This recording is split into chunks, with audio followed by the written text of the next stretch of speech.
Cutting up dead people and looking around. Cutting them up, Poking around slicing and in there. dicing. Slicing and dicing, poking around. It had been medically removed years before his death. I don't know if he got to keep it. Don't ask. An old shut-in died from natural causes. Me. Back to the slitting of the intestines. Really? Must we notice a strange detail on the autopsy report? He had a tail? No, you guys, don't judge me, but Never. You're pregnant. I love this era. It struck and bit one of the techs before they realized what was going on. no. Snakes on a Snake. morgue. He wrote that gangrenous pus does not taste good, leaving the tongue tingling unpleasantly for the better part of a day. We started digging up bodies, and when we were 7 for 7, we decided that in the interest of judicial economy, we didn't have to go further to prove that this guy was a liar. Viewer discretion is advised. So hot. Okay. You are listening to Wine and Crime, the podcast where 3 friends chug wine, chat true crime, and unleash their worst Minnesotan accents. Oh, yeah. And complain about how freaking hot it is in their 3rd floor offices. It's nice and cool over here, which is why I got my bean onesie. Oh my God.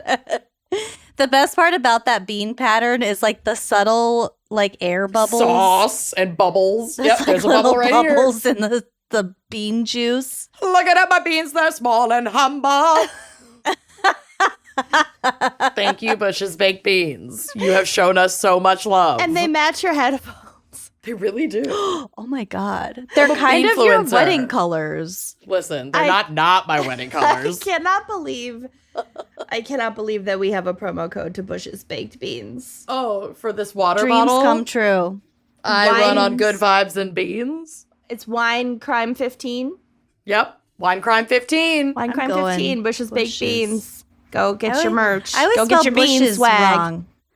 I spell spell it it like C. Bush Light, and it's not spelled It's that way. not. Regular No. bush. Regular Yep. old Bush. They're not like fancy. my bush got trimmed Mm-hmm. to prepare for the wedding. Bush it. Bush. Bushbeans.com. They couldn't Bush's get Baked bushes. Beans. Probably, but it might just be a mouthful. I trimmed my fingerful. bush for your wedding too. 'Cause Love. I have an in-room jacuzzi. I And I gotta Same. be smooth like a dolphin. I'm not So I trying can to Anyway. slip right out, right onto Don't the bother. carpet. Ugh. Okay, God well, bless. anyway. Who are we? Fuck. Oh, fuck. I'm Kenyon, and this is the last episode that we're recording pre-Amanda's wedding. I'm so tired. She's in the thick of it. Yeah. Yeah, I'm Who are you? Lucy, and Okay. I'm smooth like a dolphin, eagerly awaiting my beanbox. I'm Amanda. That's all I can muster. Okay, well, we have a very special gals pick for you this week, continuing So jazzed about it. Hog Our trend, Girl Hog Girl Summer. Summer. We have selected the topic of shocking autopsies. Y'all. Yeah. I don't know why we haven't done this I yet. know. It's so exciting. I just, without further ado, Yep. Amanda, what is our wine crime pairing for shocking autopsies? You guys, I'm going to be totally honest with you. I just don't have one. Like, Beans. I could not get it together. So whatever you have in your fridge is fine. I'm drinking water and getting high. I had 2 cocktails at lunch with my mother. I'm ready to go to bed. I'm so Honey. tired. I didn't have the capacity to Google even a recommendation. Tell so us what your specialty bridal cocktail is going to be. smart. We're doing a gin gimlet as the signature cocktail, and then Bill doesn't drink, so we also have an NA ginger gimlet. That's a ginger beer gimlet. Love having those. Yeah, So it is cute. fucking tasty. Love I it. can't wait. So yeah, grab yourself a gin gimlet to celebrate my last recording as not a wife. Yeah. I'm about to get wifed. Single lady. About to be wifed. About Wiped to. up. Hashtag Change my propose wife. Bill. You're gonna finally have sex. Oh, I've been waiting. Yeah. I've been waiting so long. So yeah, I'm not sober right now because I'm high, but I couldn't get my shit together. So that's what you get. Gin, sure, gin gimlet. There you go. Jim I Gimlet. love you. And or an old Corona that you had lying around because it's really hot. Exactly. Is that what you're drinking? Fucking yum. Oh yeah, An old Corona. Yeah, you guys can't see me. I was holding it up to the camera. It's fine. So cute. Okay. So cute. Influencer, Corona-fluencer. I'm done. Next. Okay, I'm Lucy. drinking ice water. I got sweet tarts though. Nice. Yum. Mm-hmm. Do you have a sweet tooth now that you're with child? You guys, I've been so into desserts. That's so weird. I have never in my life wanted to order dessert. Do you know what I had for lunch today? What? We went to, I don't even want to say what. Okay, for those who know, we went to the Machine Shed, Oh my which God. is by the Living History Farms, because we were out in West Des Moines this morning. And for some reason, we thought it would be funny to go to the Machine Shed. It was Not funny. I ordered, for some reason, I ordered the prime rib for lunch. Yeah, babe. Yeah, babe. You did. It came with au jus, mashed potatoes, corn, grilled onions, mushrooms, coleslaw, cottage cheese, and a little square of cornbread and a roll with butter. Just a light lunch. Everything. Just a light lunch. I'll take the smorgasbord. It had the please. kitchen everything. fixins. The kitchen sink bowl, please. And Corey asked jokingly if I wanted dessert, and I asked if they had cheesecake. I fucking love it. I I'm love also pregnant so Lucy. jealous. It was really good. I could have That sounds one Jimmy amazing. John sandwich a day. That is what I could manage. And you get to have prime rib Prime for rib lunch. for lunch. God damn it. The fuck? Not fair. This is absurd. I've been eating a lot. That's good. Yeah. That's what Kermit needs. Oh, Yeah? Kermit. Kermit's gonna come out real thick. She'll be thick. That You were a thick, fat thick. baby, so that's It perfect. was so Oh, thick. sweet, thick little Kermit. Okay. Good for you, honey. Prime rib for lunch. And cottage cheese. And mashed cheese. potatoes. Coleslaw, And mashed cornbread. potatoes, And corn, coleslaw. The roll is my Holy favorite. shit. It was a big roll. Corn. It wasn't cornbread. It was a corn roll. It was No, it was both. cornbread. It was both. Why choose? corn loaf. I can't. I can't. That's the biggest meal I've ever heard of you eating, and I've spent That's like bigger holidays than like with a you. Thanksgiving Yes. dinner for Lucy. That's what I mean. I didn't eat all of it, but Uh-huh. I had a snack when I got home. Yeah, you'll have a snack for. I'd have a Yeah, snack that for a drive fucking home from week. West Des Moines to not West Des Moines was harrowing. You needed A another snack for your almost 15-minute passed drive out. home from West. You were weak with hunger. Your blood sugar. I was weak. You were weak with hunger. I had tunnel vision. That's fucking hilarious. Okay. All I had Wow. on the drive was a granola bar. I mean, I had a granola bar on the way there. No, you fucking did not. You don't have room. Where are you even putting it? Kermit's in there with pooping a a plate and a lot. fork and knife. Just I was so Fucking eating constipated the scraps. first semester or whatever, trimester. semester. And now I have shit like it's my job. Good. That's a good Good. end. That's a good phase. I know. I feel good. This second semester rocks. Good.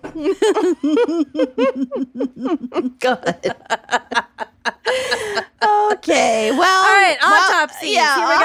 autopsies. Lucy's in a grand old mood. Take it away. What is our background in Holy Navy shit. Psych for Okay. shocking autopsies?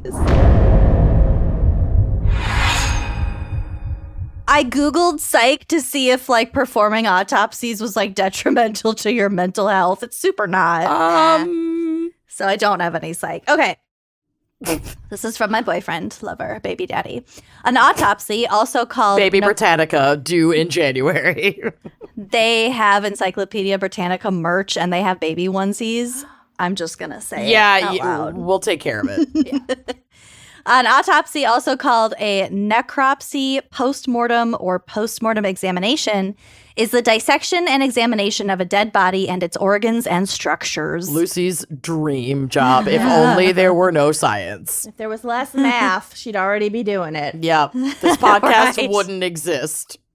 I can observe one, I just can't get my hands dirty. An autopsy may be performed to determine the cause of death, to observe the effects of disease, and to establish the evolution and mechanisms of disease processes. Oh my God, I watched the movie Red, White, and Royal Blue last night. Have you guys heard of it? I don't think I've heard of that. I've heard of it's like a romance, right? Oh, it's terrible. I was going I've to say, heard it of the sounds book. bad. It's really bad. It's the one of the sons of the King of England and the son of the President of the United States fall in love and have a romance. So it's gay. A boy romance. It is. I like that. It's queer because one of them is bisexual. Sure. They made that very clear. Got it. Anyway, the king, when the king confronts his son about the scandal, he says the word homosexual. Well, now When I kinda said wanna watch it. processes. Yeah. Processes. Yes, it was very British of you. Homosexual processes. Now the whole country knows about your homosexuality. Might as well tell them your social security number. So. Okay, the word autopsy is derived from the Greek autopsia, meaning the act of seeing for oneself. Oh, creepster. Oh, auto. I love Okay. it. Interesting. Mm-hmm. Okay. Auto and the opsy. Erotic. Like optic. Opsy. Got it. Got it. In the United States, inspecting dead bodies to hopefully figure out how their owners died is the domain of forensic pathologists, medical examiners, and coroners. Is there a difference It's between called. those three terms? Or Or are they used interchangeably? It depends on the context. Like a coroner might determine how somebody died. A forensic pathologist would be investigating a crime because forensic. Mm-hmm. And then I think the medical examiner is like a higher up in your county, like the county medical examiner. And they'll is respond like one to like person. all So the things. they'll like oversee, or Yeah. they're like, if you have a tough case, or you need like a final opinion on something, right? I think so. Okay. And I think a coroner is sort of like works maybe like under the medical examiner. Okay. I don't really know for sure, but essentially they all do the same stuff. Right. Cutting up dead people and looking around. Cutting them up, Poking around slicing in and there. dicing Slicing and dicing, poking around. in your bean outfit. I can't look at you. What? I'm the bride. I know. You're beautiful. You're a I beautiful know. bean. You're beautiful. Roll that beautiful bean footage. For one reason or another. So it could be religious or cultural taboos, which was like pretty much the gist of it. Also a lack of reasons or just plain tradition. It's what they did. The dissection of bodies for study didn't really occur until about 300 BCE. Still a lot earlier Before than Christ I thought even, you were gonna say. Earlier? Yeah. Oh, I just, They've been poking around in there a long time. but like not to learn anything. Sure. Just for But fun. it was really just like, okay, they're dead. Go away now. But it makes sense. I would assume that, like, in some cultural practices that were BCE, it would be customary to explore to try to get answers. What about like the Egyptians? Yeah, the mummies. But maybe they Yeah. weren't exploring. They Because were that's what's mummifying. They weren't trying to determine cause of death. correct. They weren't like researching. Exactly. Yeah. Yep. Got it. Okay. Which I will get to. In about 300 BCE, this is when Alexandrian physicians Herophilus and Erasistratus. I wonder if I have Cumulus. I wonder if I have was so dumb. an Alexandrian physician in network on my insurance. Probably. Probably be a lot cheaper. Mm-hmm. You pay them in papyrus. I'm going to fire my endocrinologist and start seeing an Alexandrian physician. You have an excess of yellow bile. I do right Your now. humors are off. You should probably make a sacrifice to the gods about it. Your humors There's are ghosts in your way blood. off. Do cocaine about it. 36, you are really old. You are so old. Okay, so these two guys first opened them up for the purpose of studying disease. In the late 2nd century CE, Greek physician Galen of Pergamum, quote, was the first to correlate the patient's symptoms, so like their complaints, and the signs, like what can be seen and felt, symptoms basically, with what was found upon examining the affected part of the deceased. So if someone was like, ow, my stomach hurts, and then a week later they were dead, they'd go look at the stomach and be like, wow, your stomach's green. There we go. Well, you died of green gingivitis. Yeah. This was a significant advance that eventually led to the autopsy and broke an ancient barrier to progress in medicine. Interest in anatomy had a resurgence during the Renaissance, when Andreas Vesalius distinguished the normal from the abnormal. The Renaissance worker.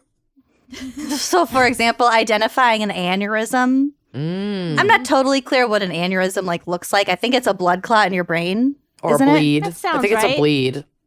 So basically, they could look at a normal brain and look at an aneurysm brain and be like, huh, there we go. Bled out. Yeah. Yeah. Something's not right. Something's off. Leonardo da Vinci and Michelangelo, ever heard of him, also got way into dissections because you've probably seen their sketches of The human the farm. human bodies.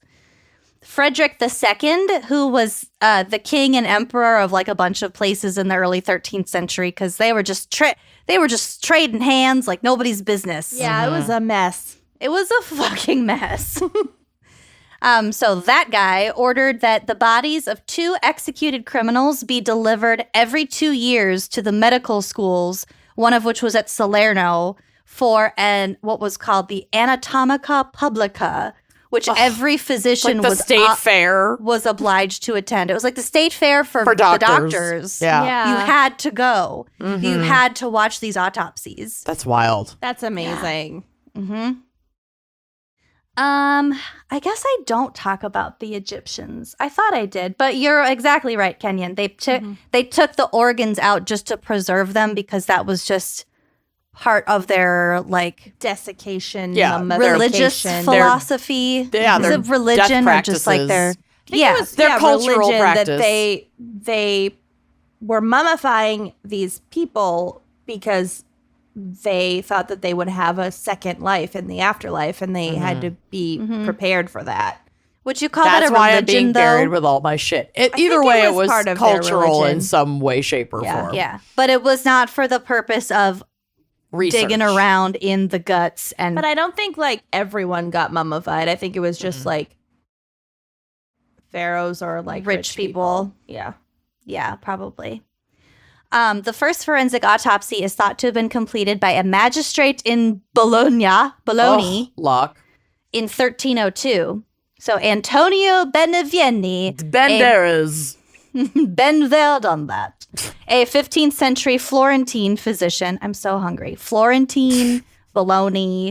You had a prime rib for I lunch. haven't eaten since my snack after the prime rib.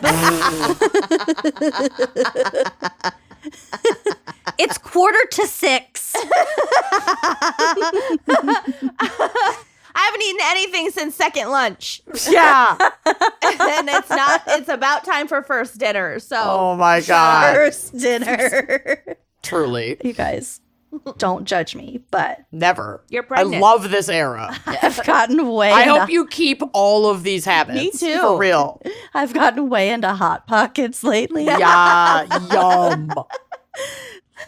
Why did we ever stop eating Hot Pockets? A friend of ours Dave's wifey, was like obsessed with Uncrustables, and she would take a frozen one when she was pregnant. She would take a frozen one out at night and put it under her pillow because she knew she'd wake up at like 3 a.m. needing an Uncrustable, and it would just be thawing a little bit. They're good. By 3 a.m., she's got a mostly not frozen but still cold Uncrustable under her pillow that she could just roll over and eat and then go back to bed. The Uncrustable fairy left it. It's fucking brilliant. I'm like, I'm just going to start doing that.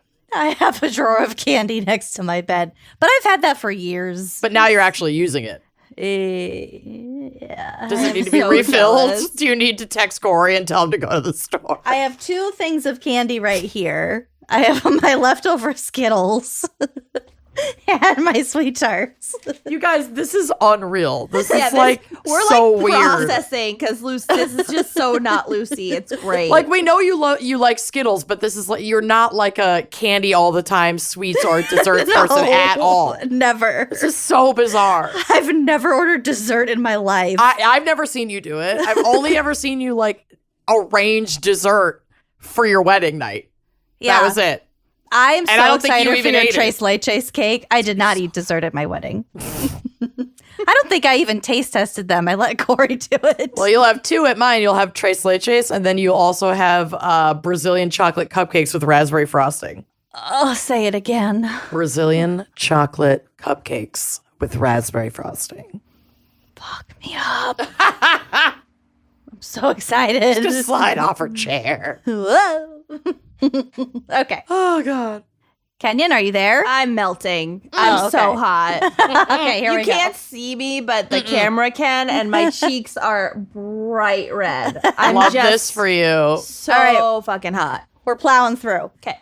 Okay, the Florentine physician Antonio Beniaveni carried out 15 autopsies explicitly to determine the cause of death and significantly correlated some of his findings with prior symptoms in the deceased. Nice. Théophile Bonnet of Geneva, who lived in the mid-1600s, basically recorded the observations made in 3,000 different autopsies in books. Dang. So for a long time, all we really knew from all we really knew about like symptoms versus pathologies in a dead body were from books. Sure. From these people. So he like collated all of that information because it had just been like loose. The next guy kind of collated them. I think this Théophile guy collected all the observations and then wrote those into books. And then another guy collated a bunch of books.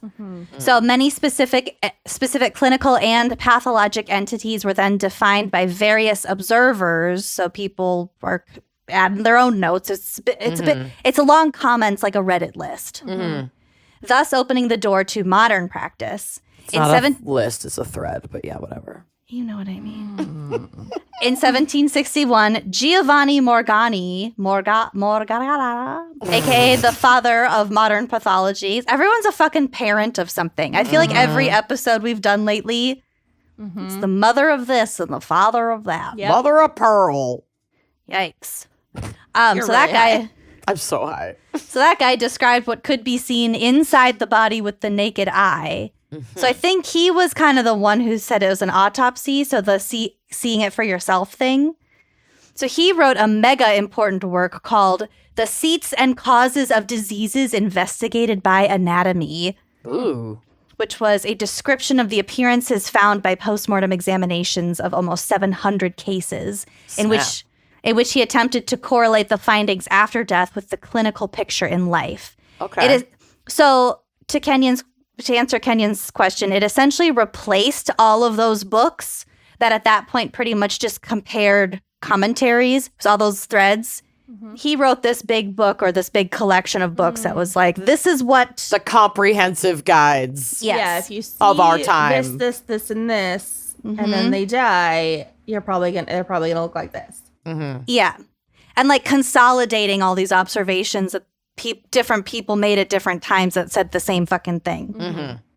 So Then in the late 18th century, we get the different systems and tissues. In the 19th century, we get microscopes and the cellular doctrine. So like what a cell is. Can you imagine being alive when they invented the microscope and realizing when they invented the internet. I know, but the internet is different from the discovery of all these tiny little things that are all over your body and like inside you.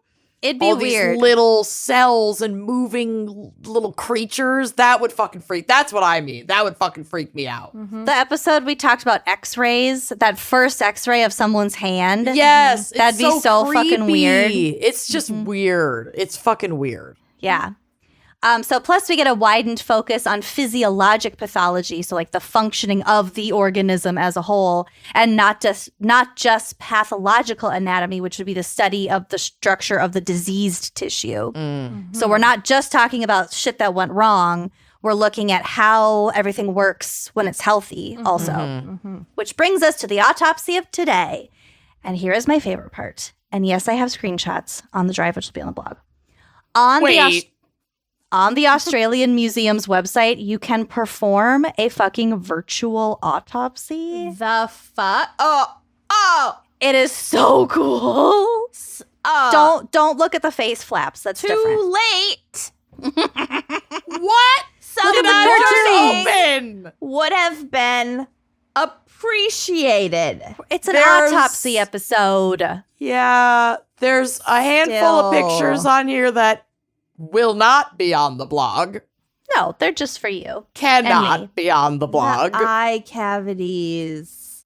So we've been to Body Worlds. Didn't we go to Body Worlds together? No, No, I I went went with in that boy Joburg. that I kept dating. Yeah, she because had he one tickets. Ticket. That's Oh, the right. ticket. Yeah, it's nothing you don't see at Body Worlds. Anyway, also this virtual autopsy portal is wine and crime colors, which I was attracted to. Oh my God. So I spent an hour doing this virtual autopsy. Loved it. I actually did it twice to show Corey the second time. So here are the steps as I took them. The first step to an actual autopsy and a virtual autopsy is a thorough external examination of the body for any abnormality or trauma. The body is measured and weighed, and all results are recorded, and physical characteristics are listed. So if you had like a tattoo or something, they would write all that stuff down. Or like a scar. The forensic pathologist will look for any valuable forensic evidence under the fingernails, dead skin, etc., and test for rigor mortis to determine time of death by bending the elbow and the knees and opening the jaw to see whether they move or not. Okay. Because they won't be bendy if you've been dead for a certain amount of time. Yeah, it'll be hard so you'll to- physically like That's barely why be sometimes able to move it. Sometimes, you know, if people are like shoving their murder victim in a suitcase, if it's been too long, they They gotta can't do crack. They gotta crack some stuff instead of bending it. Or they end Yep. up cutting them up and packing them into the suitcase. Exactly. Got it. Okay. They'll also look at the clothes, what the person was wearing. They'll notice any odd smells. Almond. Bean. Or like, you know, bean. baked bean. Brown sugar baked A bean. forensic pathologist, like, she smelled a lot like baked beans, and your family identifiers will be like, that's It's don't. Amanda. That's It's just Amanda. her. That's just She our died gal. doing what she loved. She loved Bathing in beans. beanin'.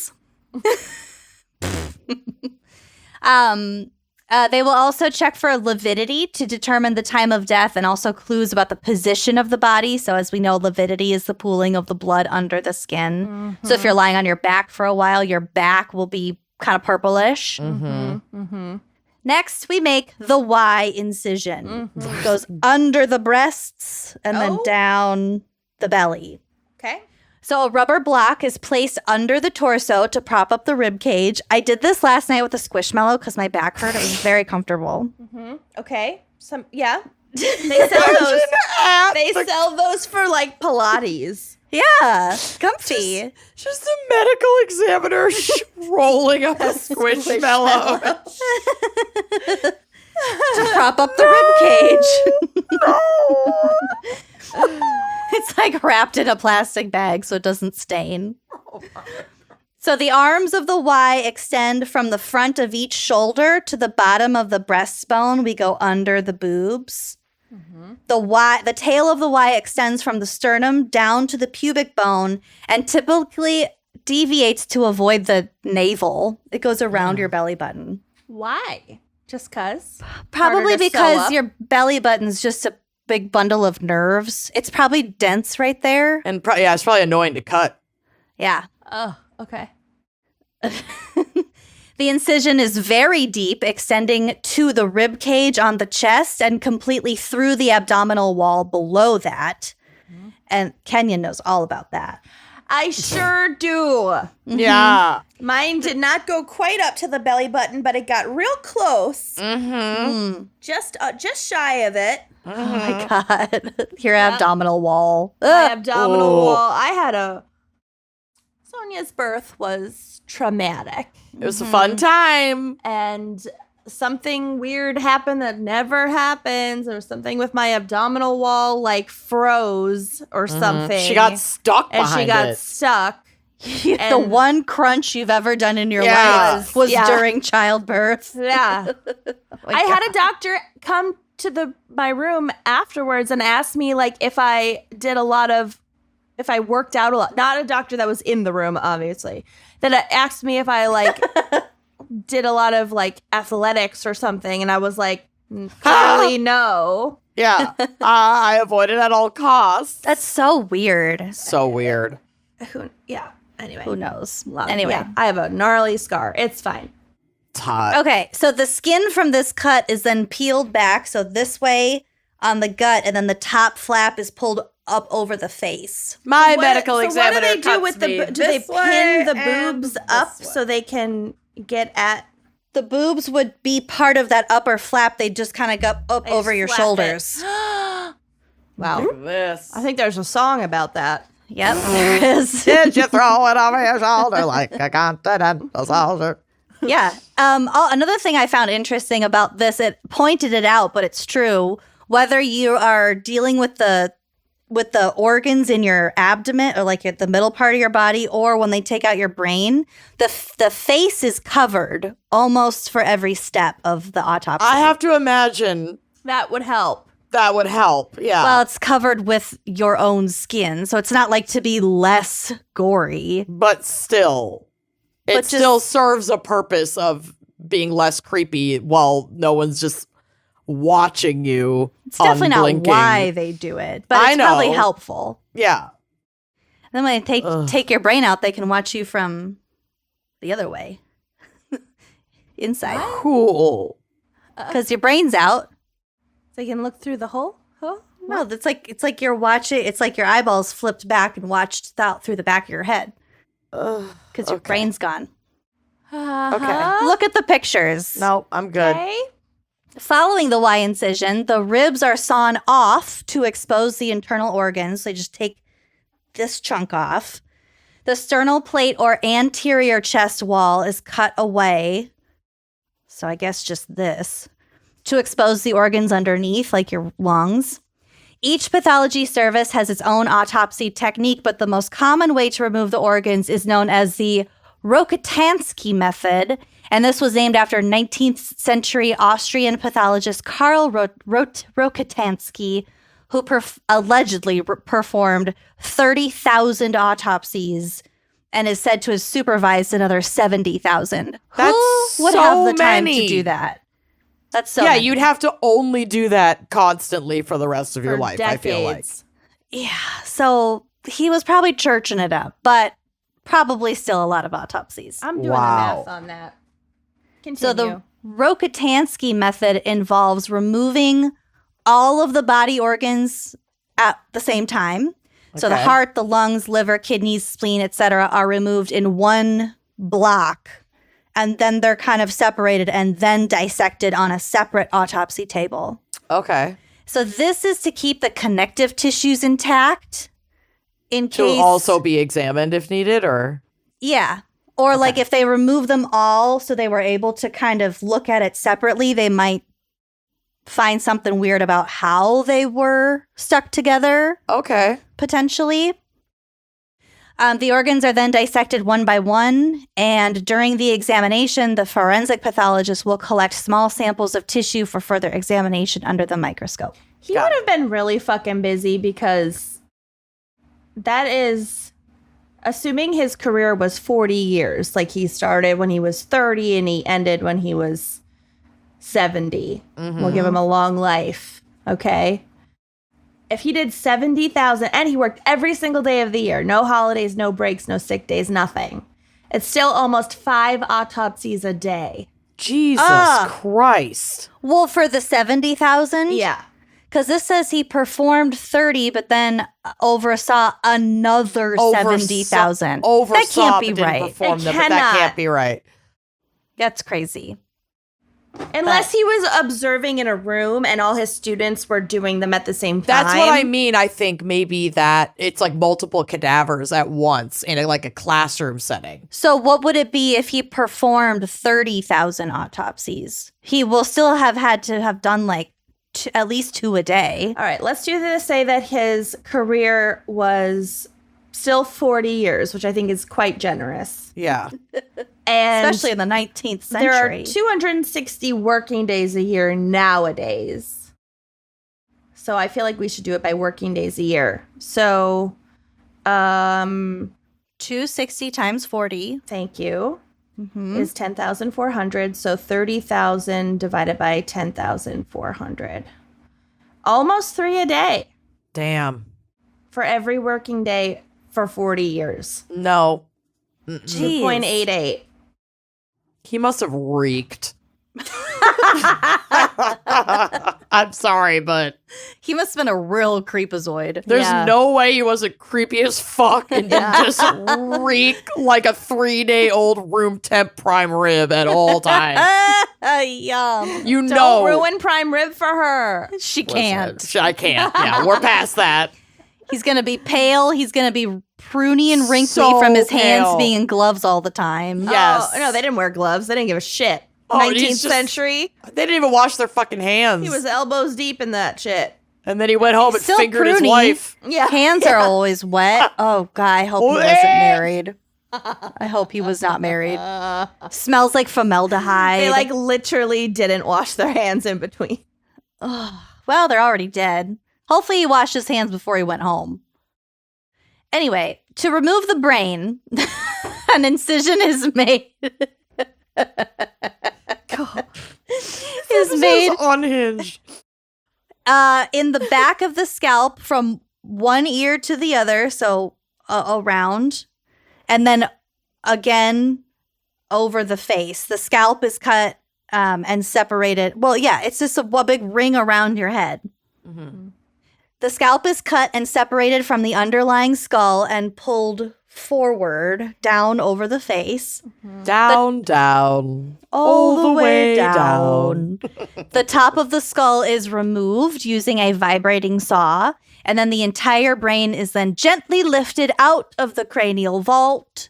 The brain is then either cut fresh or placed in a 20% solution of formalin to fix it for future analysis with the consent of the coroner and the senior next of kin of the deceased person.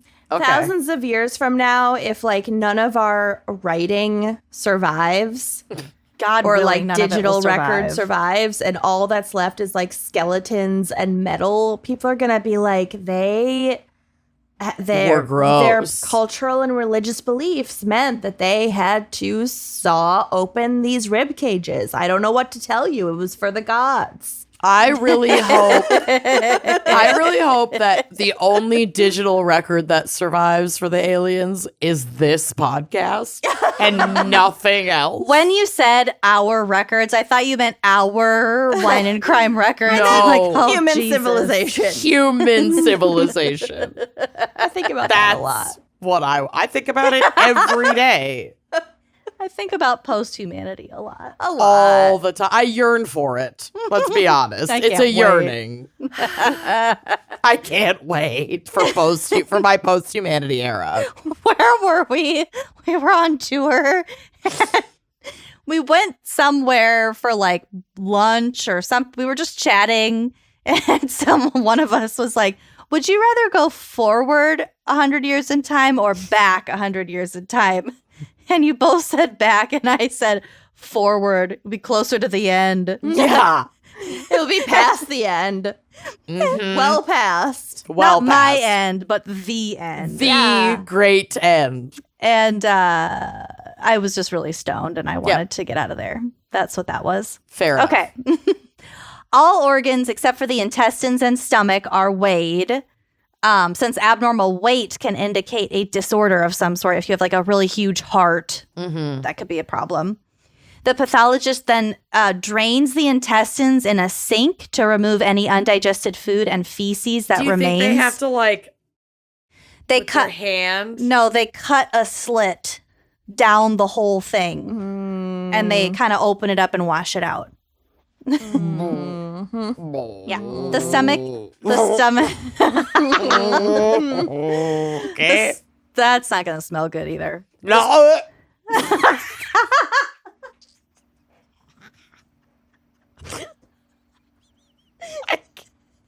You're wearing a bean onesie. You can't be that sensitive. Excrement. It's just like the zipper on your onesie. Yeah. Whoop. Just unzip it. All 25 feet of intestine. In my autopsy, all 25 feet is just going to be undigested baked beans. They're going to be like, what? She OD'd on beans. She OD'd on beans. Her system was Anything can be a entirely poison overrun. in the right dose. True. Oh my God. If you can die of water poisoning, you can Yes, you definitely can. die of bean poisoning. I'm sure. I aspire to die of bean poisoning. Oh my God. I expire to die of bean poisoning. So then the stomach is cut open and those contents are examined. And as we know, this is done to help determine the time and cause of death. Following the examination, organs are returned to the body, except for those small fragments of tissue sampled for microscopic examination.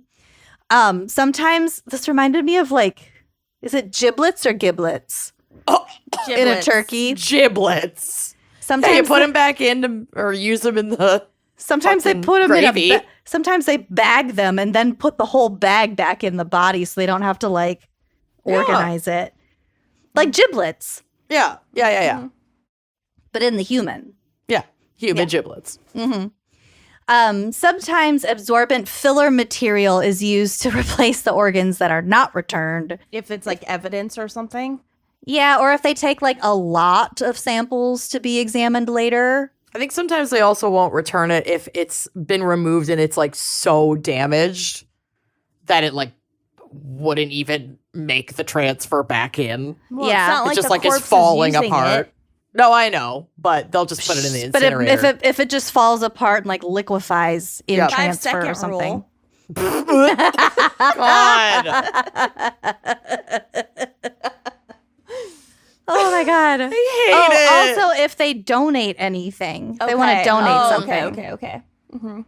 Fair. So the coroner and the deceased's senior next of kin will be notified of any organs and or larger fragments of tissue retained after the examination has been completed for a variety of factors.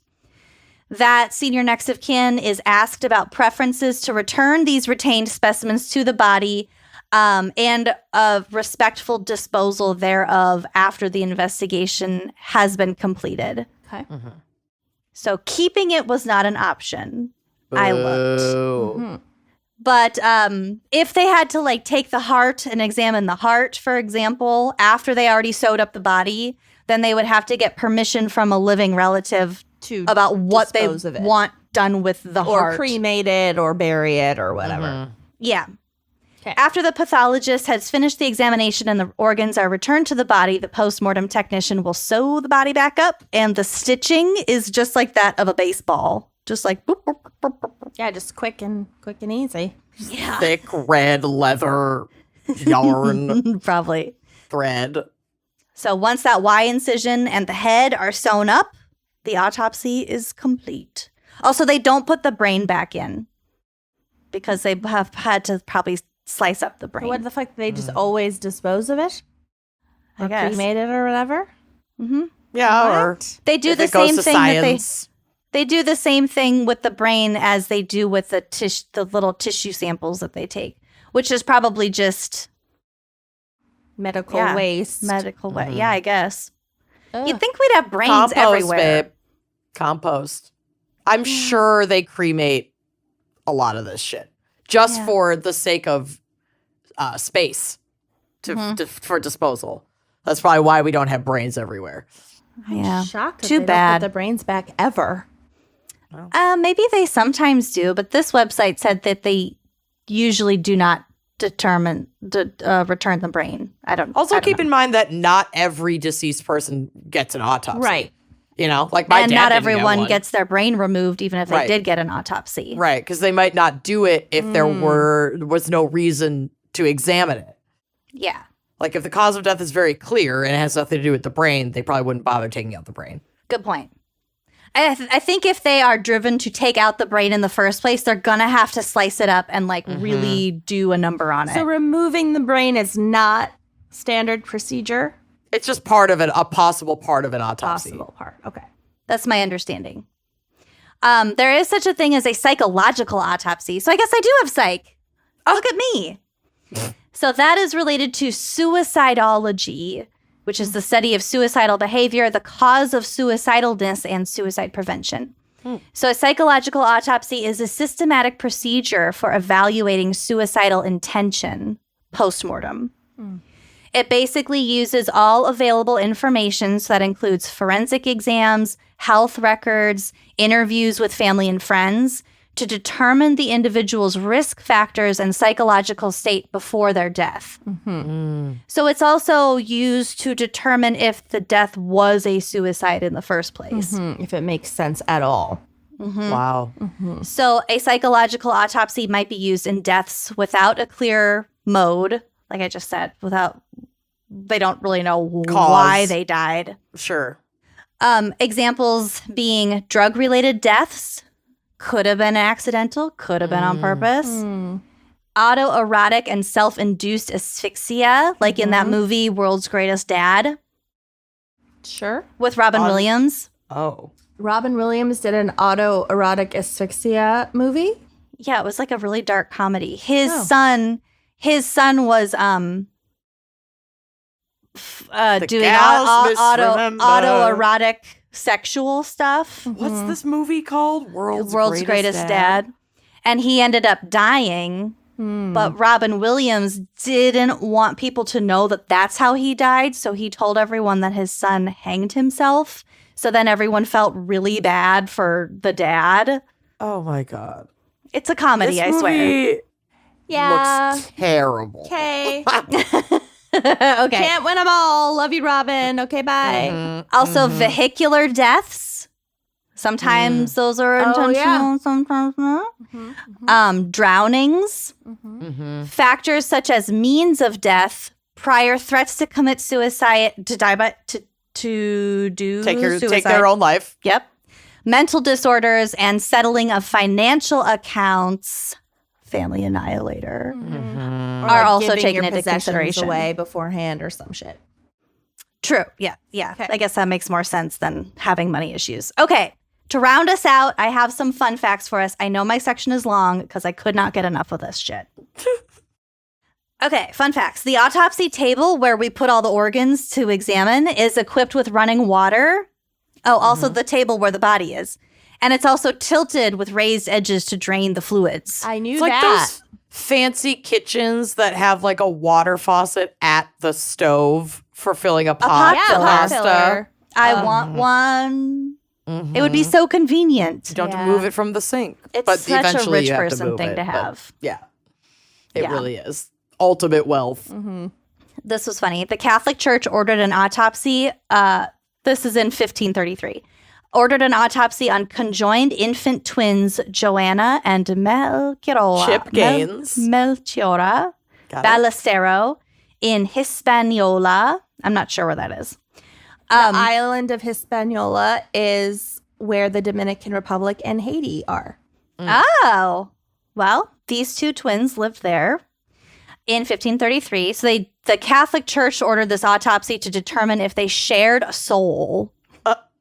And They the found results? that there were two distinct hearts and hence two different souls based on the ancient Greek philosophy of Empedocles, who believed that the soul resided in the heart. Interesting. And the twins' father, this article said that he was a little bit pissed because he had to pay for 2 baptisms because there were 2 souls. Wow. Oh my God. That's wild. Pathologists use rib cutters, bone saws, but also sometimes maybe even pruning shears to open up the chest cavity. Nope. Yeah, I could see I'm not that. sure if that's like approved, but it's way cheaper and it makes just as much sense. And the person's dead anyway, so like, Whatever go for works. it. Pruning shears. I can't with the pruning shears. No. That As makes a sense. gardener, I can't. I do not. I will condone this. never hold my pruning shears the same way again. Do you have like bone scissors, like for the kitchen, like cutting like a chicken, Yeah. being motivated to cut a chicken apart? Yeah. Those are intense. Yeah, you got to they're get the crazy. leverage. Mm-hmm. Generally, the operation, an autopsy, is financed by the party that is demanding or requesting it. So if someone dies under suspicious circumstances, a state or county may call for a forensic autopsy, whereas financing privately can cost between $3,000 and $6,000. Yep. That's just on the taxpayer a lot of the time. It sure is. Some hospitals will pay for autopsies for people who died at their hospital, but they don't do it very much anymore, and they don't like to do it because frequently the doctors are found to be the one responsible for the death in the first Yep. place. Yeah, there's what's in it for them. It just makes it more likely they're going to get sued. Well, in the same vein, in the late 1940s, around 50% of all deaths in American hospitals were followed up by an autopsy. But by 2017, that rate had dropped down to 5%. But like I said, many U.S. hospitals don't perform any in-house autopsies whatsoever.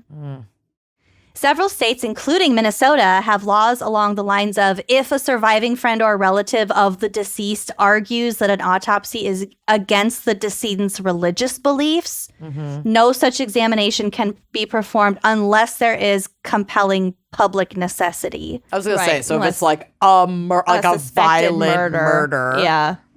Or they died of like some really mysterious disease. We got to figure out what that is. Yeah, then that overrides the religious beliefs. I'm surprised that hasn't gone, made the religious nuts go bonkers. I'm sure it has sporadically. Okay, back to the slitting of the intestines. Really? Must we? The small and large intestines of an adult human have a combined length of about 25 feet, or 7.6 meters. Extracted poop is normally washed down a medical sink, but sometimes it plays a diagnostic role. So hard poop clumps may indicate fecal impaction, which is a potentially fatal condition that leaves the colon plugged up by poop. Yeah. In addition to feces, running the bowels, rinsing out the bowels can reveal polyps, tumors, and other things of great value to pathologists. I want to rinse out my bowels while I'm living. Does that sound nice? It really does. Yeah, just like a fresh start. Yep.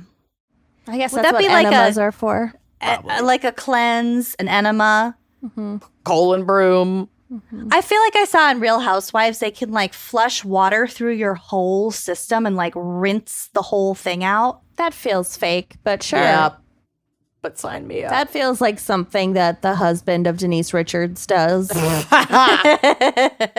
This electromagnetic pulse will clean out all your toxins. It's like that gross water face thing we did at Sephora, Kenyon, that one time. yeah, at Sephora when they will do a little They pour like sucker on you. They like wet vac your face. It's What? standard in a lot of like hydrofacials, but yeah, they'll It do was it weird. just at Sephora, The water was just at dirty. the mall and then kiosk. they show you like Oh, show you filthy they show water you the- after. No. I don't have want a to see picture of it. it. I'll put a picture on the drive. Of As your far- face? Both of our faces, yeah. Our dirty water. As far as undigested food goes, it spends between 4 and 6 hours in the stomach before moving on to the intestines. So that can be like the Last Supper indication of when a person died. Corn. 4 to 6 hours. Corn. Tomato skins. Prime rib. Prime rib.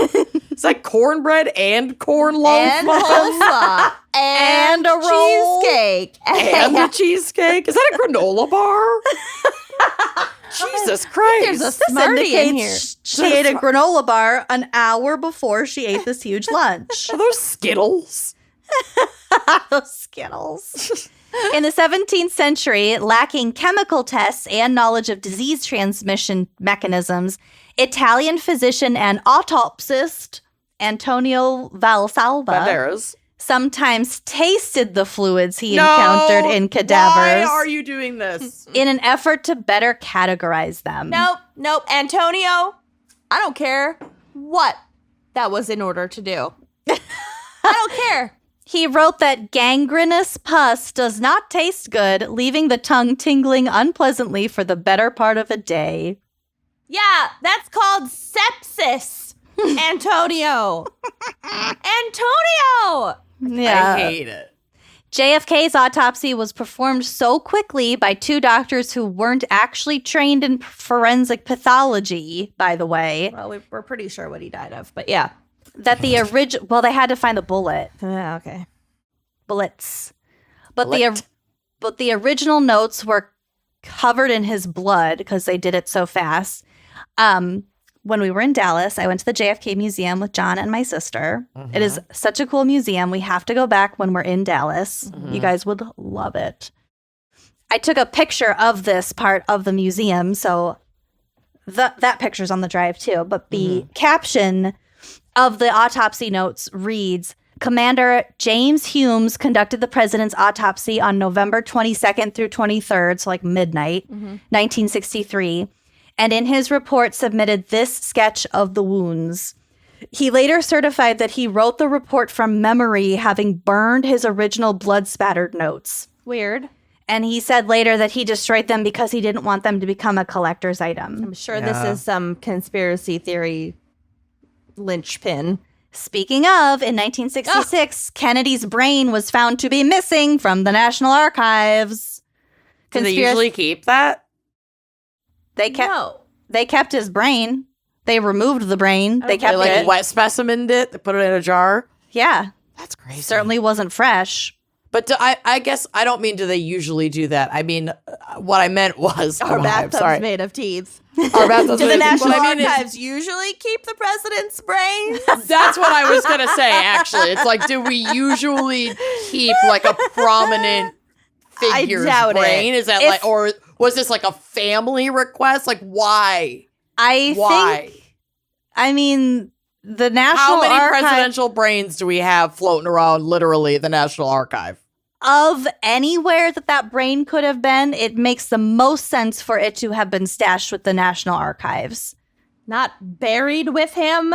Yeah, They that's don't what put it back.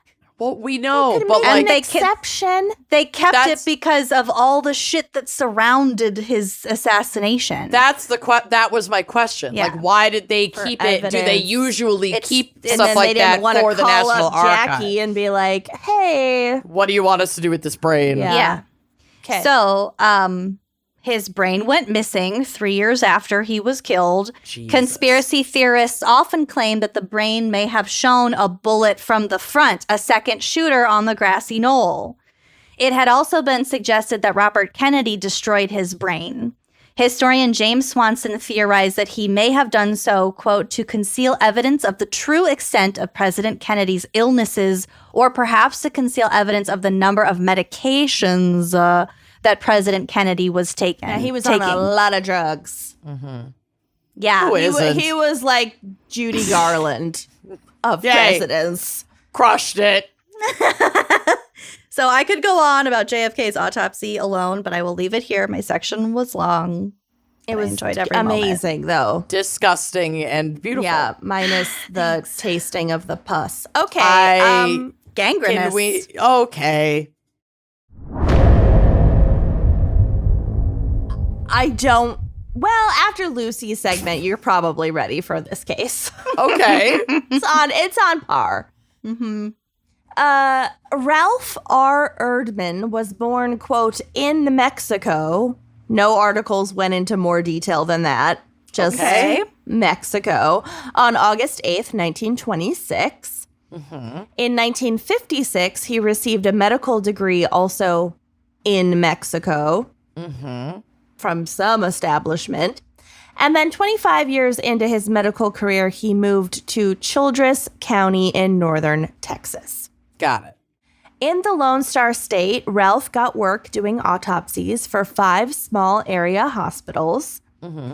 This work was private contract based, so he wasn't like a salaried employee of any of the counties, basically because they're so rural that each county doesn't really have a need to have their own one. They would just he bounced around. Borrow each other's resources. Yeah. Mm-hmm. So he was basically a small business of one, and then he would just get these contracts to do these autopsies. Mm-hmm.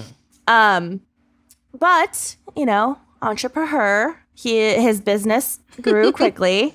Girl boss. By 1983, his practice had spread throughout the entire Texas Panhandle from Amarillo all the way down to the Rio Grande. Wow. What a spread. What a swath. He had coroner contracts with more than 40 rural counties in Texas, although the vast majority of his cases were in Lubbock County, which I think has a higher population. And he was busy. I'm talking busier than popcorn in a skillet. Oh, Coroners have fucking job security, man. Mm-hmm. Busier than a moth on a mitten. Oh, my God. What? She's padding her case. Busy as a stuck-tailed cow in fly season.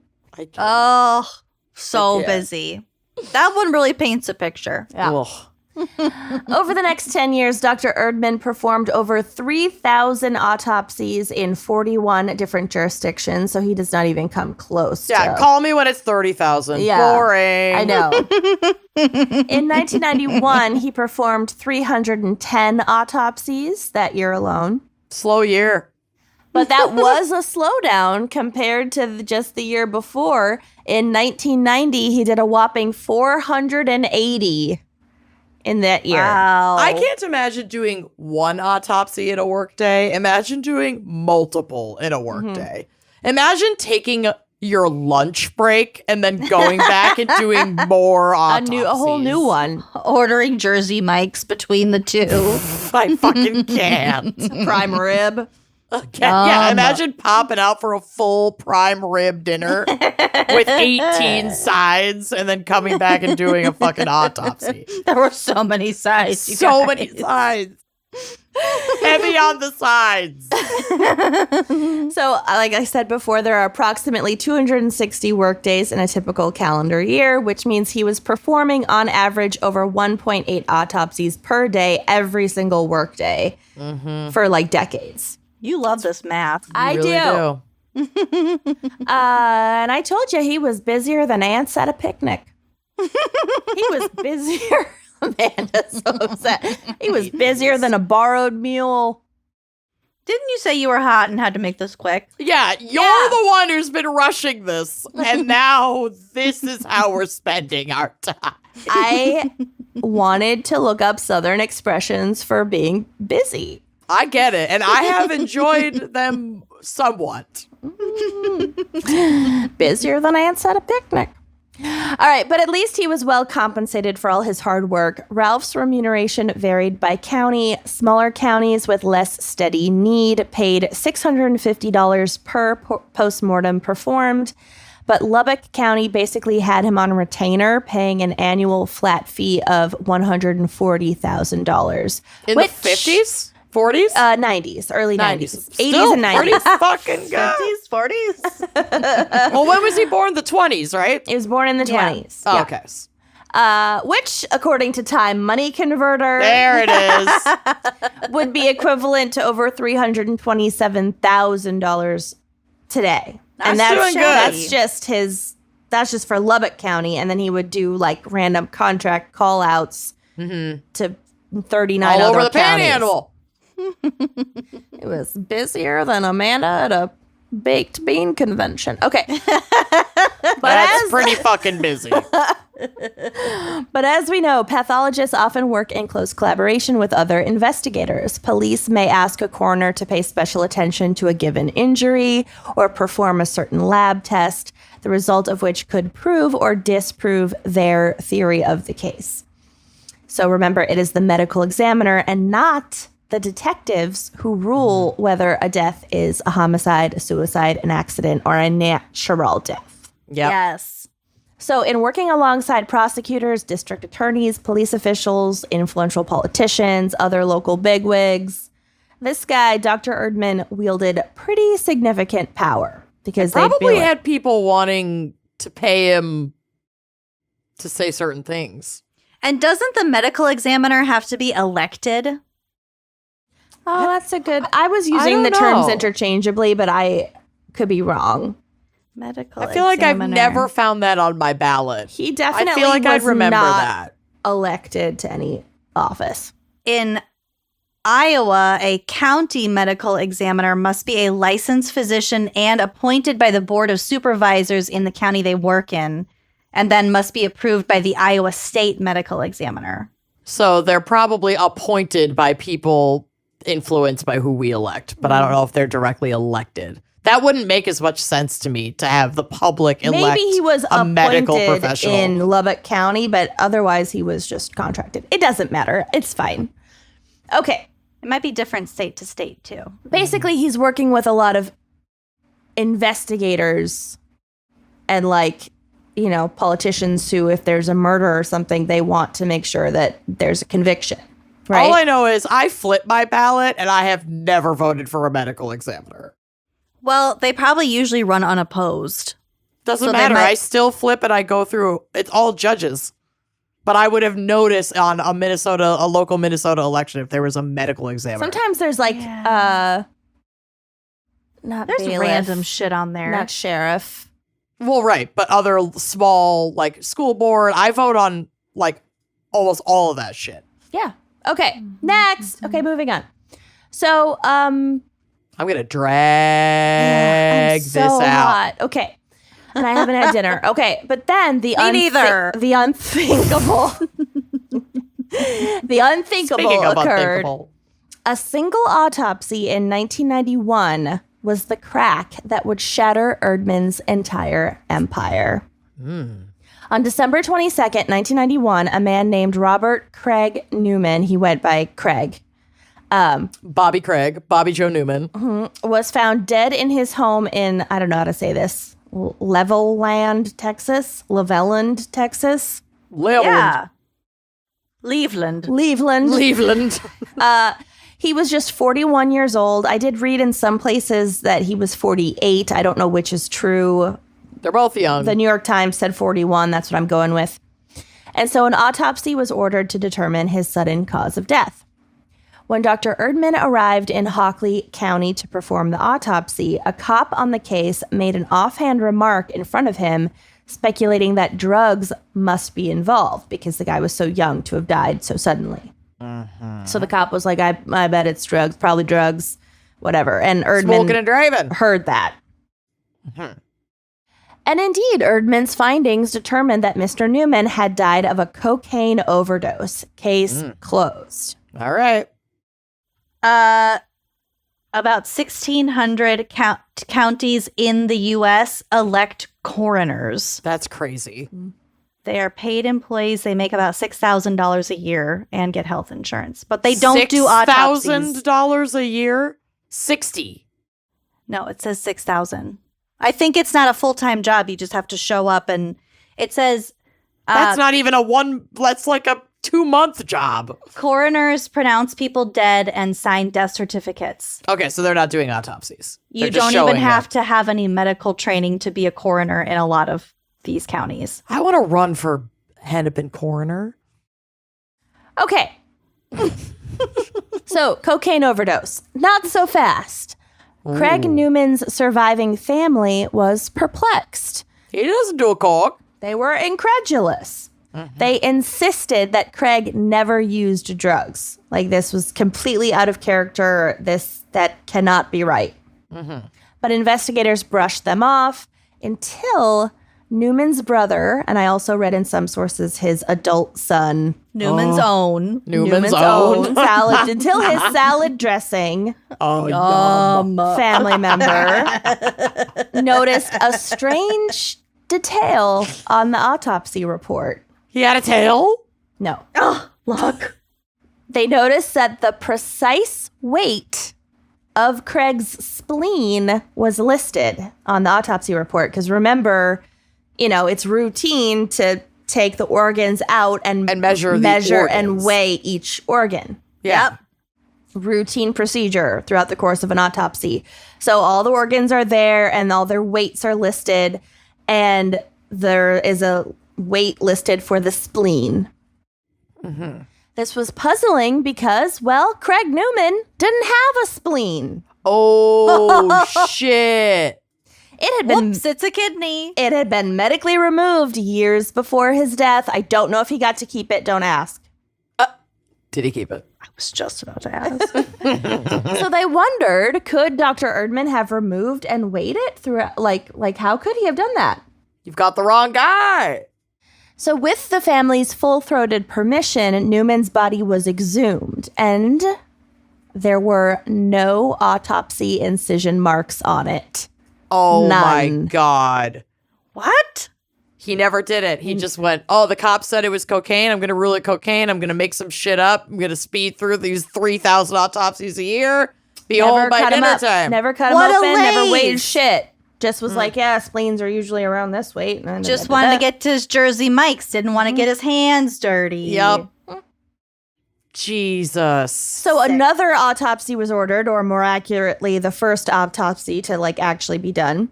And lo and behold, this time it showed that Craig Newman had died of a heart attack and not a cocaine overdose. Oh, my God. How many of his for fucking God's determinations sakes. had to be for thrown real. out?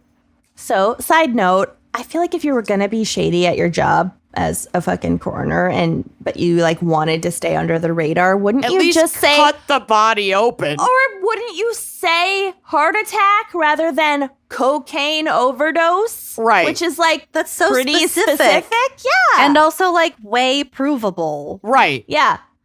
Yeah. Toxicology report. Oh my God, I found our dirty water photo. Look at Yes. Oh, God. Yeah. that. That is dirty water. It's just a lot of sebum and sweat and Clogs. clogged pores. Okay. Makeup you're already wearing. Okay. So it didn't take long for Dr. Erdman to be indicted by a grand jury on charges of falsifying an autopsy, but they only have this one case so far. Meanwhile, he resigned his Lubbock County job, citing being, quote, overworked. It's I bro. bet. Yeah. I bet. But by this point, the floodgates were opened. The accusations came pouring in. In Odessa, Texas, Erdman had been assigned a suspected murder case in which the victim had been shot in the head. So they're pretty soups sure it's a murder, whatever. Yeah. He was tasked with removing the head following the post-mortem examination and sending it to a specialist forensic artist in Austin to have it reconstructed for analysis of the bullet wound and further testing. So what the investigators needed was a mock-up of the head so they could prove the velocity and the angle or whatever of the bullet wound in court later on. So he was supposed to do a regular autopsy, and then when that was done, decapitate the body and send the head off to Austin head. to a forensic artist. Freaking yikes. Yeah. But the head never made it to Austin. In fact, it went missing. To a coworker's desk. To Lucy's Curiosities cabinet. I wish. And with the head lost, the bullet wound couldn't be examined. And since the bullet wound was the cause of death, that case remains unsolved to this day. They weren't able to prosecute. Oh my God. This shit has so many consequences. Oh, we're not even close to all the consequences. Oh, no. Another instance of Erdman's incompetence and negligence was possibly even more egregious. One man spent months in jail after being charged with the death of his infant son. A proper autopsy, I believe they exhumed the remains after all this shit came to light, and then did a proper autopsy, revealed that the baby's death had been an accident. Oh, how long was he in jail? Months. Oh, for the most horrific thing. Yep. Oh my fucking And God. like his whole life just completely and utterly shattered, and you're in jail awaiting trial for murder. Yeah, and now public opinion is that you killed your kid. Yeah. And that's pretty fucking hard to erase even after Yeah. something like this. Being in prison for killing your kid, can you imagine the Yeah. other people in prison? His whole everything about this man's life was just taken Ruined. away. Ruined. Oh my God. I don't know what happened with his relationship. Like, I don't know if he was married or got divorced or what from this, unfortunately. But I know that the father sued for wrongful imprisonment, and the case was settled for $15,000. $15,000? Yep. That's Oh it? my God. There's probably a cap. I thought you were going to say 15 million, and I was like, okay, good. Yeah. Yeah. Well, I know it was in the 90s, but that's still That's nothing. pennies. That is nothing. Yeah. That is it's a fucking insult. Mm-hmm. I'm speechless. Mm-hmm. Jesus Christ. Uh, Did they ever find that head? No, they've never found the head. Yep. There's so much more about this guy. When I'm done, Lucy especially, look into this guy, because there's even more shit that I did not have time to cover. But it was like that cremation business where they just had shit piled around. Ooh, yeah. Yeah. It was legs. part of. He was just making money He was just by accepting these jobs, and the only way to keep up was to not actually do the jobs. And people suffered so immensely because of it. Because he's a fucking greedy pig. Well, this is arguably 10 times worse than the cremation thing. It's all bad. But yes, this is At the least those cremation people thing. are already I feel dead. with This guy sat in jail. This is criminal Right, the justice cremation stuff. thing doesn't have the same gravity of consequences. It's just the utter disrespect and shock and horror of that is bad enough. But with this guy, it wasn't like he was just faking autopsies and not performing them because he just was greedy and it was all about the money. He would do some of them. He would just sometimes do them wrong, or he would cut off a body's head and then it disappeared. Why couldn't he have just mailed it? What did he do with it? That's not a money motivation there. I guess. Unless he sold the specimen. Well, yes, there is speculation about that too, which I did not have time to get into. Yeah. Okay. So, as the news came out, former colleagues started to talk to the press about Erdman's strange work habits. He showed up in a head-to-toe bean suit for work, for example. How unprofessional. He would have prime rib with all the fixins for lunch. No, I'm kidding. The kitchen fixins. Like the fact that he would bring his 13-year-old son to autopsies, which is... I mean... Lucy. Lucy's poor Kermit. Yeah. Kids, bring your kid to work day. Hell. Or that he would casually carry around body parts and store them in his refrigerator. Or even the fact that he routinely mixed up his left from his right. Kinda important. Yeah. I do that too, but... Well, Yeah, but you're not cutting people or well, things. on the autopsy report, he would mix it up sometimes, and they'd be like, "You mean the bullet wound was on his left, Oh my God. shoulder or what whatever?" a disaster. And then sometimes he'd be called to be an expert witness at trial, and he would fuck it up, and then they'd have to be like, "I think you misspoke," and he'd be like, "Oh, Don't yes, I you misspoke." mean Leading the witness. Yeah. Oh my God. He was a fucking What a idiot. nightmare. Also, I was dying to know if the mixing up left and right thing was like somehow like could be related to psychopathy. Whatever. I went down a whole rabbit hole. Then I ran out of time, so I don't have an answer. Okay. Weird. What made you think that? I feel like I read that somewhere, but equally the gals misremember, so I don't know. Yeah.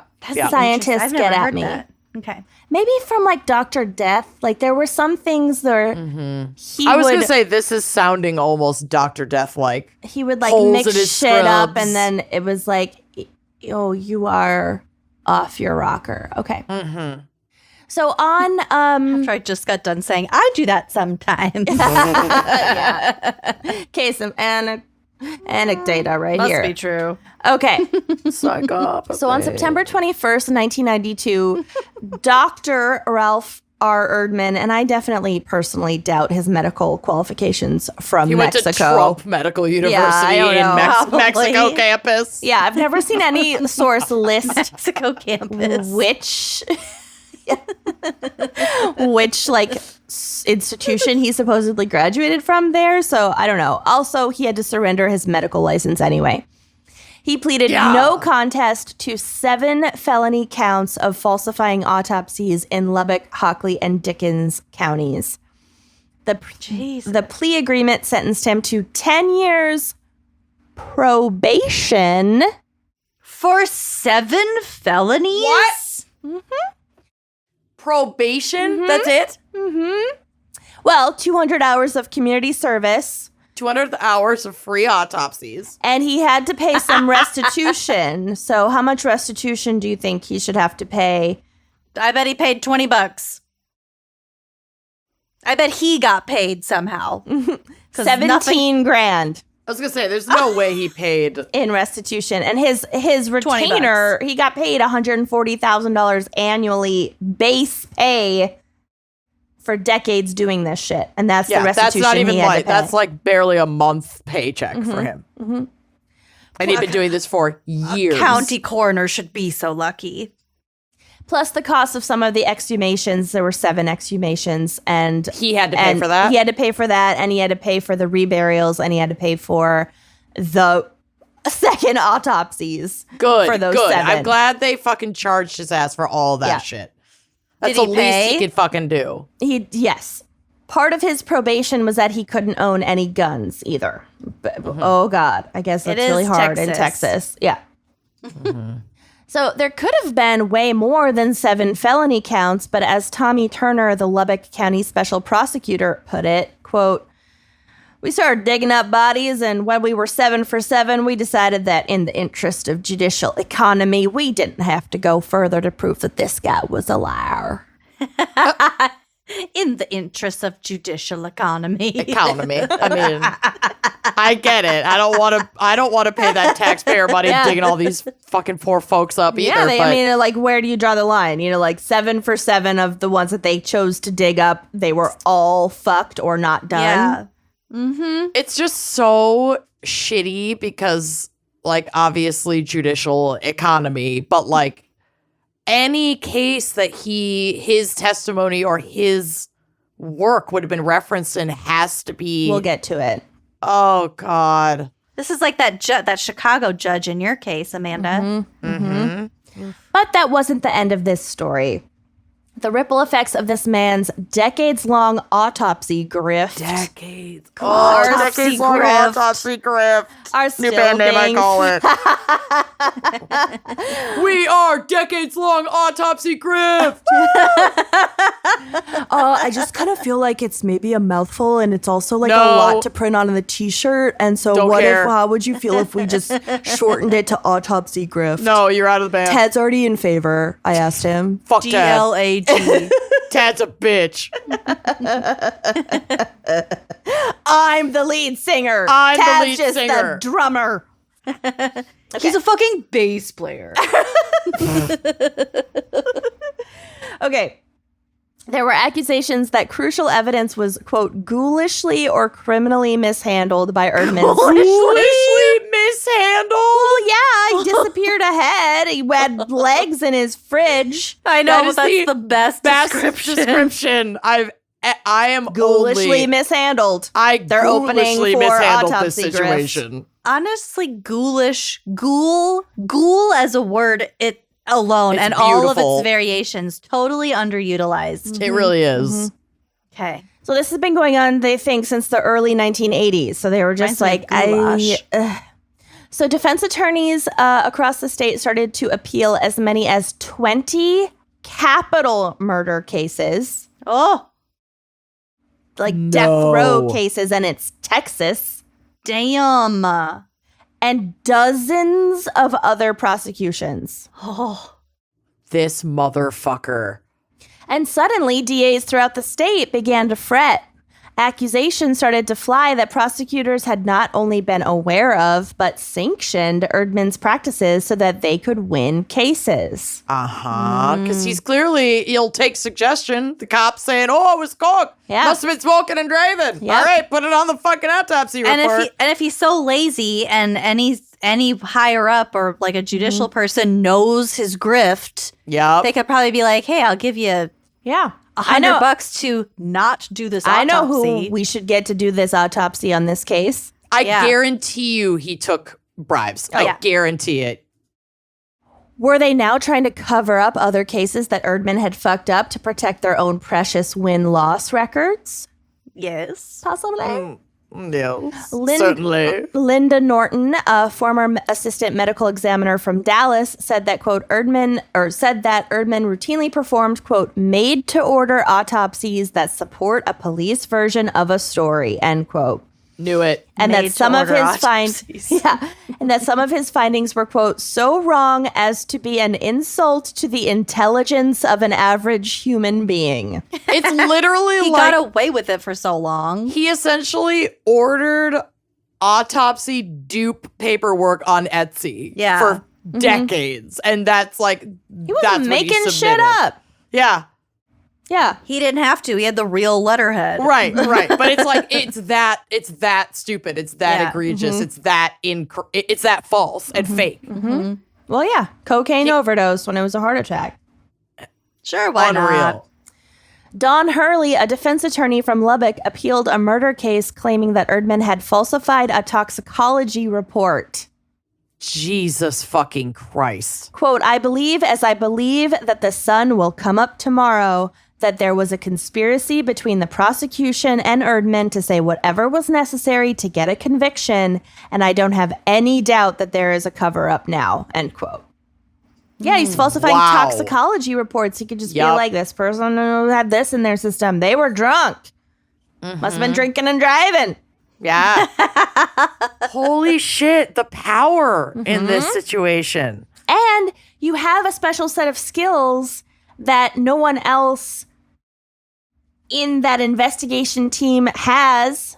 Right. And it's expensive so and time-consuming, so they're not going to routinely have a second opinion. Correct. Who's working with this guy? Does he have No. employees, underlings? I didn't read about any. And he's also a contractor, so he shows up.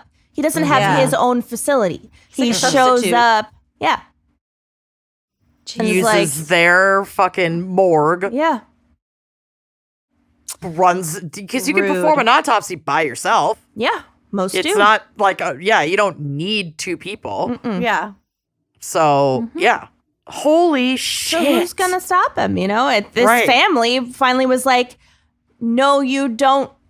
You're not listening to us. It's not just we're not that, just in denial. Yeah, Like, he we're not just in legit- denial about our loved one's drug use. Like he Right. really didn't. And oh shit, he didn't fucking have a spleen, motherfuckers. Like something is wrong.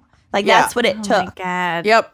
Wow. Because no one would have No, believed they them. brushed them off until they had that fact. Unreal. Cripes. Erdman, who had always been a huge help to prosecutors, had now become a liability. Stephen Loesch, or maybe Loesch, of the NAACP Legal Defense Fund's Capital Punishment Project, won the right to exhume the body of a murder victim, claiming that Erdman botched or possibly never performed that autopsy in the case of his client that he was trying to defend. So during the hearing for this request, Erdman invoked the Fifth Amendment right against self-incrimination 200 times. Oh my God. Okay, Trump. Yep. Holy shit. So he just sat there silently, essentially, for his entire examination. No comment. Oh, yeah. Holy shit. So this story is pretty tragic. In Canyon, Texas, 19-year-old Douglas Palmer was charged with the capital murder of 72-year-old Hilton Merriman in the course of a, quote, burglary gone very, very wrong. Mm-hmm. And I will explain why burglary is in quotes.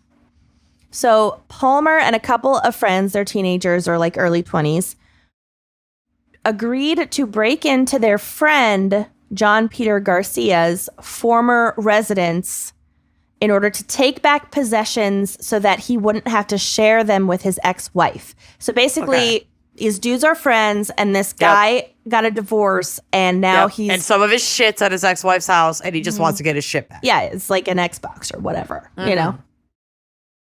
So they're like, yeah, man, I'll help you break into this trailer and get your own shit back from your ex-wife. Like, does that count as it is a burglary, but it's not like they were like... Right. You know, strangers. It's not malicious. It's his stuff. It's fucked it's up. Petty. It's petty. And there's no reason to expect that violence would be involved. They chose a time when she wouldn't be home. Yep. They weren't trying to scare her. No. I would do this with either of you. Right. We would agree to do this for any of us. Yeah, exactly. I think I have done this. Probably. Yeah. Breaking into someone's locker when you know they're in fifth period. Yeah. So the friend is totally in on this. And again, like I said, they chose a time when his ex-wife wouldn't be home and they could just break into this trailer and get the shit and go. So instead, but the friend's in on it. The friend wants it. The friend requests it. But I think maybe the friend wasn't physically involved in the break-in and the taking. Maybe so that he could have a strong alibi when like the ex-wife is like, well, did you fucking break in? I'll give me that Xbox back. I'll take you to court. Right. And so I think he wasn't there so that he could have the alibi and be like, I was at work, man. Look at my time card. You got robbed. That's not on me. Right. Yeah. Okay. And I don't have to give the Xbox back. So he's not there physically. Smart. Also, this is happening in the 80s or 90s. So there's no cell phones and there's no GPS. Xbox, but that's still what I'm referencing. You know what I mean? Yeah. So the friend is giving directions to the group of friends to the mobile home. But he's not physically with them to identify the mobile home in question. So they went into the wrong one. So Palmer took a wrong turn and ended up at the 72-year-old Hilton Merriman's house. Not the ex-girlfriend. Not the ex-wife. So the group went in unarmed because they thought that no one will be home and they're just going to steal the shit and get out. They thought the house was going to be empty. All of a sudden, they don't even realize yet that they're in the wrong place until all of a sudden the elderly Merriman surprises them and hit Palmer with a flashlight over the head because he was defending his home. Right. What does this fucking old bastard know? Yeah. Hilton Merriman is a dude. He's he's a 72-year-old dude. Like Clint Eastwood. Like, you know, someone's breaking into his house. He doesn't know. He hides behind the door with a weapon. Stand your ground. Palmer and his friends were like shocked that somebody was home. Like, who the fuck is this old dude? What the fuck? Nobody was supposed to be here. He just hit me with this heavy flashlight. Like, fuck. They're reacting. And they did beat and kick Merriman before fleeing the scene. Which, like, obviously, like, beating an old man in the course of a robbery, like, none of this is good. No. But it's like... It's so unplanned. Yeah. And reactive. Like, it depends on how long and how hard they beat him. Like, if they just... Whatever. You know what I mean? Yeah. Everyone is just freaking out in the moment, and it's utter chaos. Yeah. And... was not supposed to be this way. Yeah. It's really fucking sad. Yeah. So Hilton Merriman was still alive when they left, and that could be proven. But he later died, and of what exactly is up for debate. Oh my God. No, I forgot. The autopsies. God damn it. So he's still alive, but he's old and he's been beaten up and he's left there. And then he later dies and we don't know what he died of. And his body is discovered in his home 36 hours later. So Erdman had performed the initial autopsy and it showed very healthy tissue of Merriman's, indicating that he had died of blunt force trauma. Like, there is nothing wrong with this guy. He is super duper healthy. He would have been just fine. He would have been just fine if he hadn't been beaten. Therefore, they killed him. Mm-hmm. This testimony helped convict Palmer, again, he's 19, under a capital murder charge, and he was put on death row. But later, it turned out that Erdman had mixed up the tissues of Merriman with those of a man in his 20s. Stop. And many folks in their late 70s or early 70s, I forget, Merriman had a number of health struggles, including heart disease. Mm-hmm. So it's entirely possible that his death was due to a heart attack following the beating and not the blunt force trauma of the beating itself. And while this may sound semantic, it actually makes a really big difference in terms of charging and sentencing Palmer. Correct. Palmer might still be held responsible for this man's death, but the charges are huge. It makes now he's on fucking death row. Sentence. This could have been like a manslaughter situation. Or an attempted murder, but not murder. It would go from Capital attempted fucking murder. It would go from attempted murder to murder, I think. If you like have a heart attack after. Mm-hmm. So, and obviously, like, no one is saying that Douglas Palmer did nothing wrong. Like, he is fucked still up, responsible. but he's also a stupid kid. I think about the shit that we did, and if one thing had just gone a little differently, that it could have been any of us. Yep. Mm-hmm. Absolutely, yeah. We got up to a lot of dumb shit, and if we had just been a little bit unlucky. Does. Yep. And we have all the privilege in the fucking world, so if we didn't have that privilege... 1000%. Stories like this are just so fucking heartbreaking. Nobody fucking wins. So after pleading no contest to his felony counts, the now disgraced Erdman left Texas and moved to the Seattle area. He moved to a suburban cul-de-sac and got a job at Rose Hill Junior High. Oh, ish. As a performing autopsies? Why didn't I go to that high school? Seriously. No, really? As a teaching and school bus assistant. And like, I understand how difficult it is to get school bus drivers, but maybe not this man. Yuck. He did tell the school, like, he informed them that he had been charged with a felony, or I don't know if he wrote convicted. I think he might have said charged with a felony, whatever. He checked the hired box. him anyway. And that he was on parole, but the school hired him anyway, thinking that his medical background made him well qualified. To be a school bus assistant.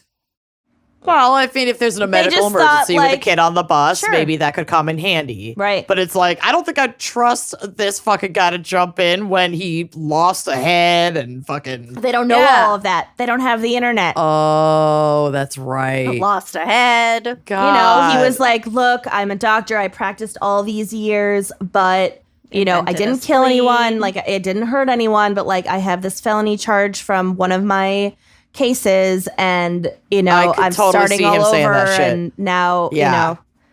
Yeah. Okay. Yeah, you're right. I can see that. And they're like, well, if he was a doctor for so many decades, like, you know, he was how bad could poor it be? Man, his whole life was ruined for one mistake. Like, they don't know the details. And they could have found them out, but they didn't. Because they would have had to, like, drive... Or make a phone call to Texas. You know what I mean? Not. So it didn't happen. So they hired him. Absolutely not. Absolutely not. They also talked to his parole officer, who said that he would not be a danger to children. So they did do some due diligence. But anyway, in May 1995, police were sent to Erdman's house during an investigation into possible child abuse. Because he had, remember, he has his son. He might have other kids, I don't know, or maybe involving kids at the school. I don't know. The child abuse allegation was never proved, and I don't know specifically what it was. But when cops asked Erdman's family members if there were guns in the house, they said that there were. And he's not supposed to have them.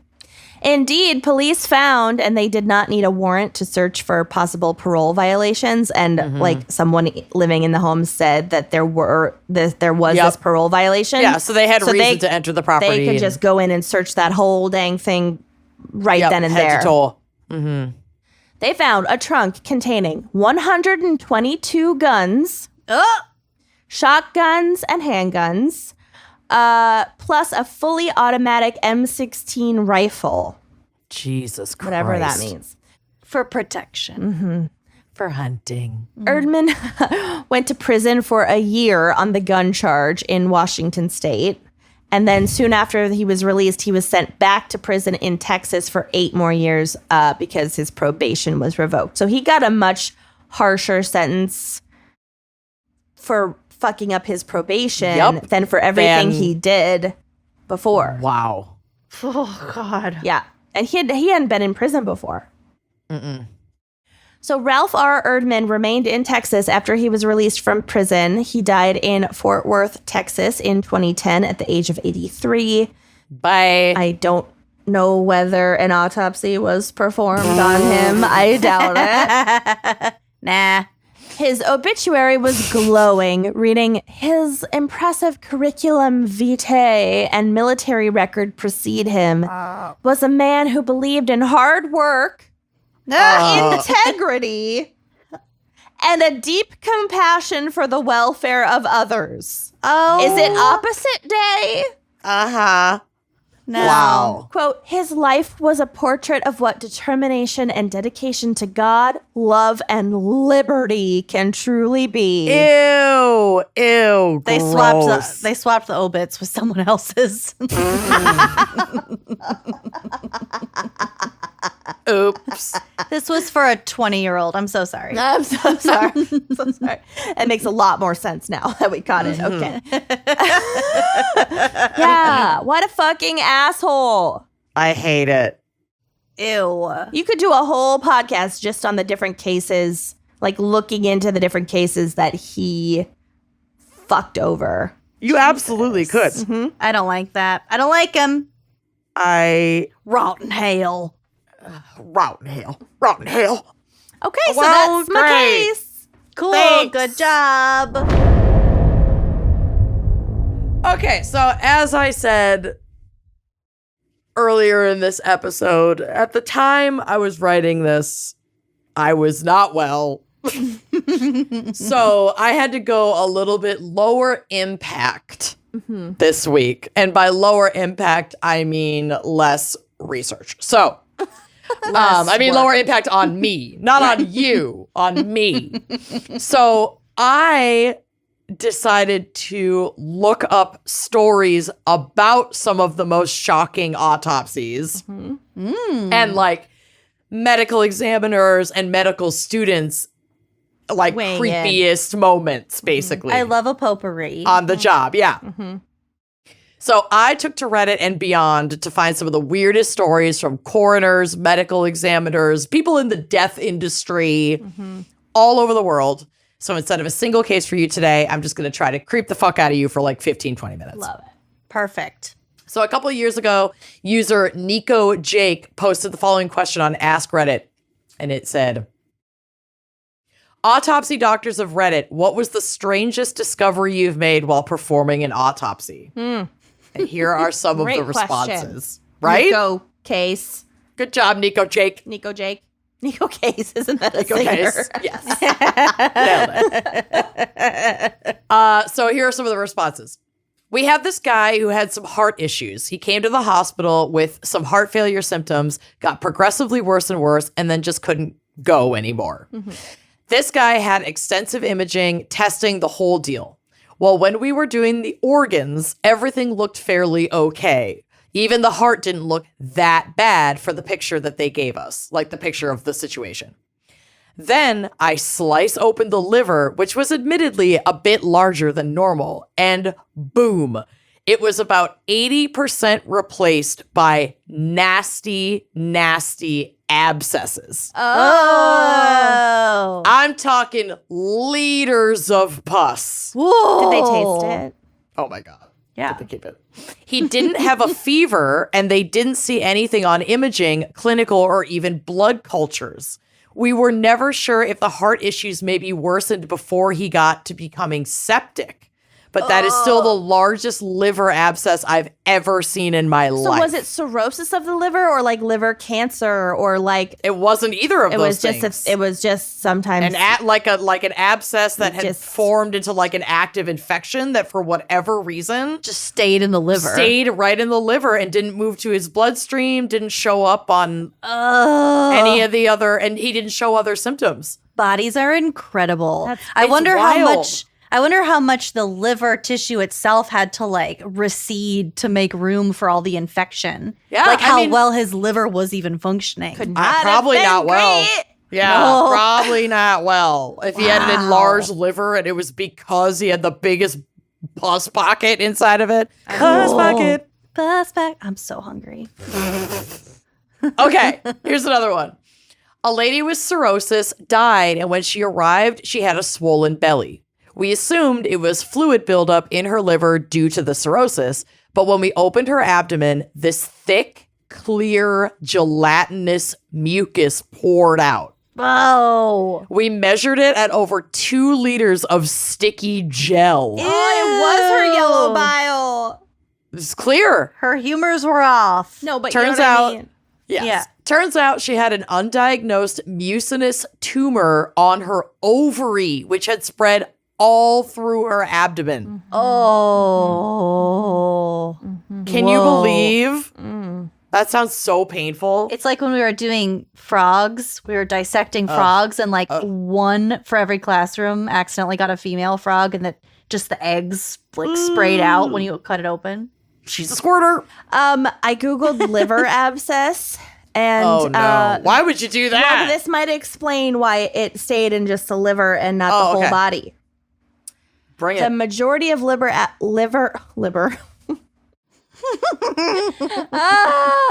Hairy-legged woman livers. The majority of liver abscesses are categorized as pyogenic or amoebic, although a minority is caused by parasites and fungi.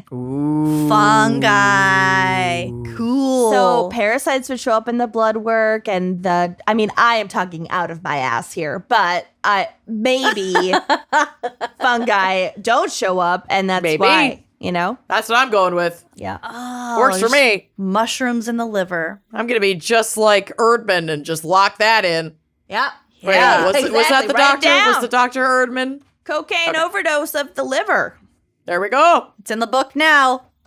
So gross. Okay, this one reminds me of Lucy. I met a medical examiner at a friend's party recently. That reminds me of Kenyon telling did. the fucking Mobskin story. No, Mobskin. recently I went to the home of a couple of Wine and Crime fans here in Oh, Louisville. yeah. And thank you guys. And they had a guest there who is like a bigwig in the bourbon world, but then also side hustle is a county coroner elected. Because it doesn't love take it. that much time, apparently. Sure, yeah. but this is a medical examiner, not a coroner. Whatever. But She just so, said county coroner. yeah, I know. But in Okay. the story I'm telling, Oh, it's okay. a medical examiner. Jesus Yeah. Christ. Okay. I met a medical examiner at a friend's party recently, and he told us that once he received the body of a cheese factory worker who fell and Cheese drowned factory. / burned in molten cheese. Ooh. It was super awkward Queso. because the corpse they received was embedded in a chunk of cheese that had cooled down. What kind of cheese? I like probably like something that could like a fondue cheese or like a nacho cheese. Any Oh my God, any of those queso. cheap like cheese block Yeah. Velveeta. Cheese factory. He said Wow. it felt like cheese carving. product. He said it felt like carving out a corpse from the leftovers of a fondue. Wow. Can you even fucking imagine? Yes. Yum. I'm imagining it right now. All right, I got more. Spoke with a pathologist at a conference. During her training at the medical examiner's office, they were doing an autopsy on a body that was found by a river. Oh. They did a CT and something looked funny about his gut. When they opened him up, his stomach moved. It was a snake that had burrowed inside his body. Cool. It struck and bit one of the techs before they realized what was going on. No. Snakes on a morgue.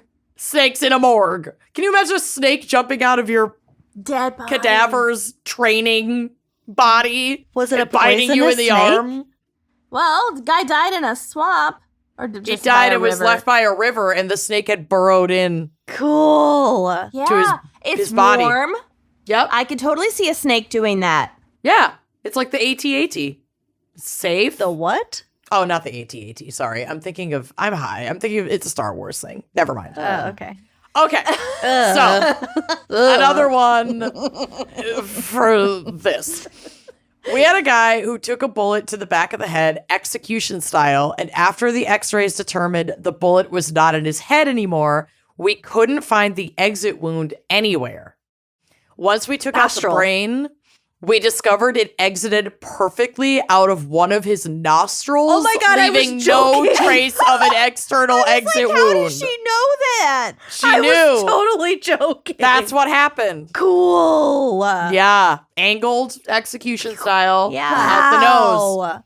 It's anything is possible. Anything is possible. Oh! Nada es imposible. Mm-hmm. Oh Si my se God. puede. I love this. El An Niño. old. Soy pregunta. What are we doing? You're a question? Or do you have a question? Oh, I thought we were just Pregunta. joking. Oh, that's what I said when I said I was pregnant. Soy pregunta. No, that means I am We a covered this question. I already. know. You're Okay. hot. Okay. An old shut-in died from natural causes, me, and his body was found a few weeks after he passed. Me. During the autopsy, the coroner found Tag yourself. Tag yourself. I'm the old shut-in. Well, I'd never be by a river, so Hell no. Actually, I'm I the died cheese in fan. cheese. I'm the I'm the cheese. cheese. It was We're Parmesan. all the cheese. I'm the cheese. I'm the cheese. During the autopsy, the coroner found what appeared to be thin copper wire running the length of the decedent's arms, legs, and torso. what? Inside?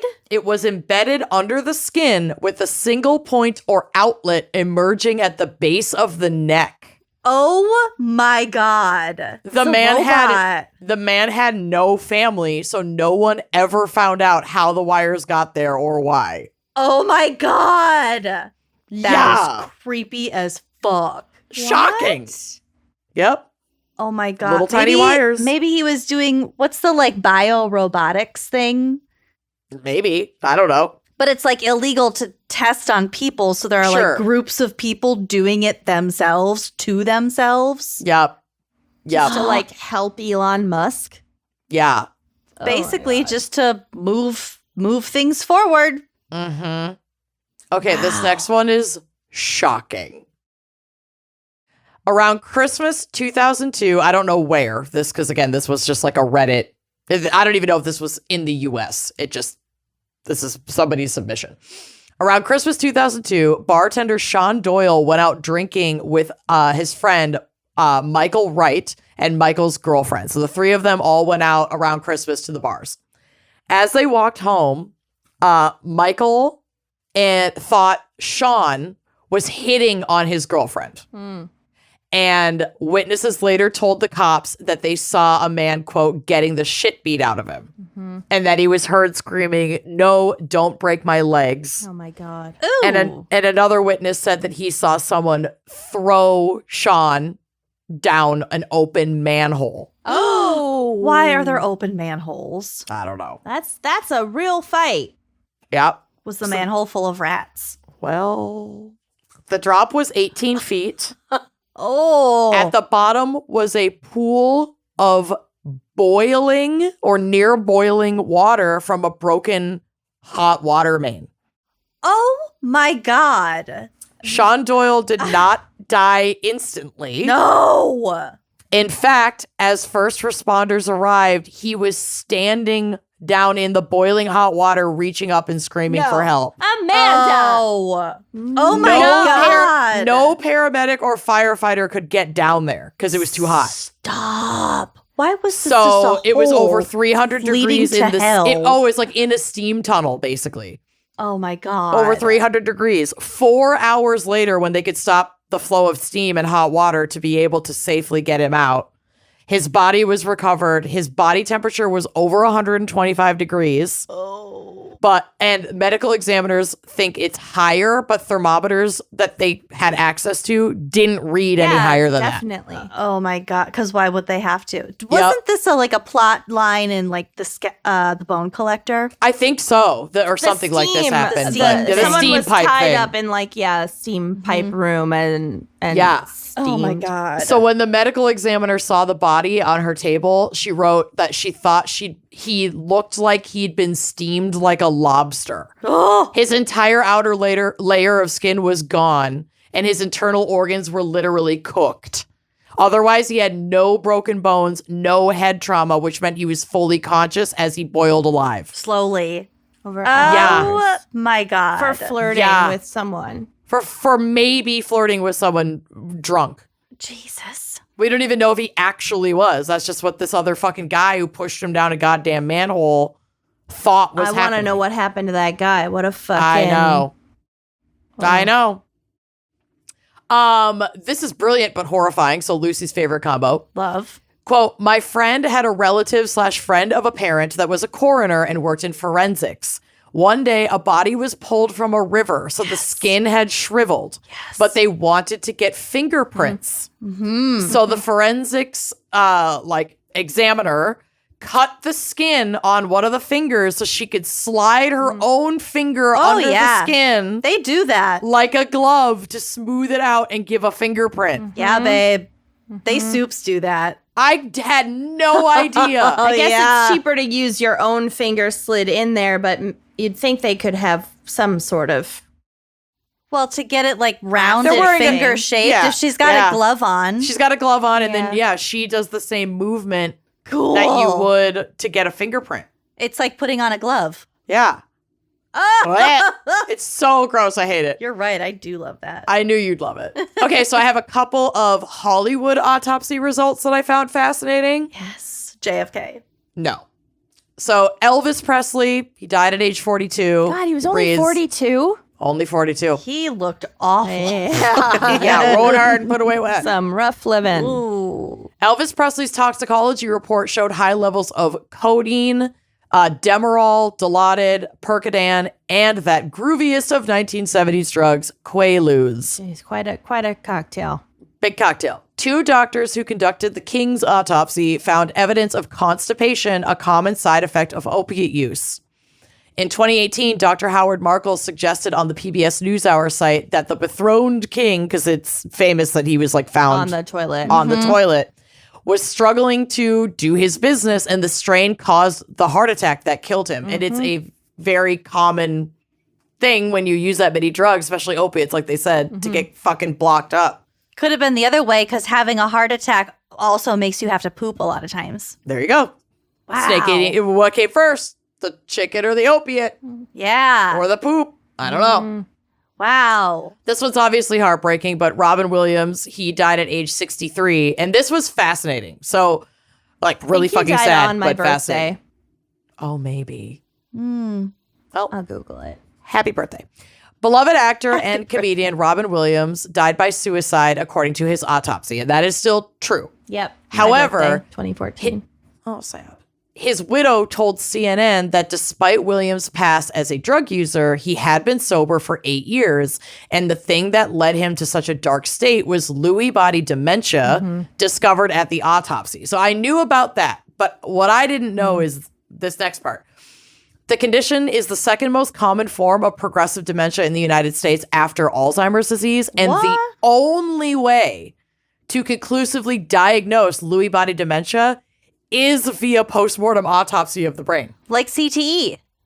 It doesn't show on any kind of scan. Like, they have to take out the brain Isn't that what they have to do for But CTE? he had been diagnosed with something. Did they think it was Alzheimer's, or they didn't know? They knew he had signs of dementia, but they didn't know exactly what it was. Got it. Okay. And you will show a lot of those symptoms. So like you can be diagnosed with it, but it's what do they call it? It's not a pathological diagnosis. It's like a psychological diagnosis. So you're diagnosed based off of the symptoms that present because there's no other scan or They could do what you're that they alive. can do. So when you're alive, then they can take, autopsy your brain and take samples and slides and see what like the damage and deterioration is, and like like lobes will be shrunk and stuff like that. And then they can actually pathologically determine, yes. Like CT. So exactly. So did he choose to end his life because it was getting so bad, or because of I've read the that dementia? I've read that he was farther along, Correct. and had more symptoms of the dementia than was ever like publicly known put at the out. time. Yeah. Yeah, Like and it was getting pretty bad. So he wanted to end it? I believe so. Wow. And I think he didn't want to put his wife and family through seeing him like that. Oh, that's so sad. It's all fucking tragic. It's really sad. But I didn't know that about the diagnosis thing. It was crazy. I didn't know it was the second most common form of dementia after didn't know fucking that. Alzheimer's. Yeah, I I had not didn't- heard of it till I didn't him. know that either.